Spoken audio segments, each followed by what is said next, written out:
நார்மலா ஹெவியா இருக்க எந்த பொருளும் தண்ணிக்குள்ள போடும்போது கீழ தானே போகணும். ஆனா, நம்மளோட அந்த ஐஸ் மட்டும் ஏன் வாட்டர் மேல ஃப்ளோ ஆகுது தெரியுமா? வாங்க இந்த வீடியோல நம்ம அத பார்க்கலாம். ஆக்சுவலா வாட்டர் எப்போ ஃப்ரீஸ் ஆகுமோ, அப்போ வந்து மாலிக்யூல்ஸ் எக்ஸ்பேண்ட் ஆகும்.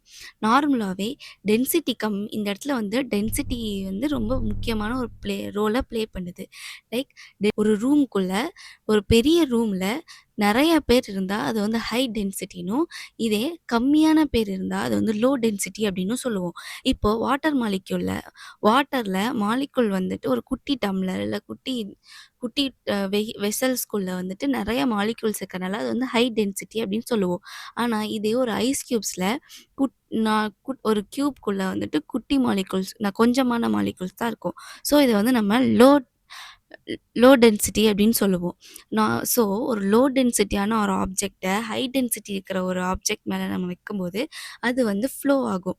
அதனால தான் ஐஸ் வந்து வாட்டர் மேல ஃப்ளோ ஆகுது. இந்த மாதிரி உங்களுக்கு நெறைய சயின்ஸ் ரிலேட்டட் இல்ல நாலேட்ஜபிள் டிப்ஸ் தெரிஞ்சுக்கணும் அப்படின்னு உங்களுக்கு தோணுச்சுன்னா, நம்ம சேனல சப்ஸ்கிரைப் பண்ணுங்க. பாய்.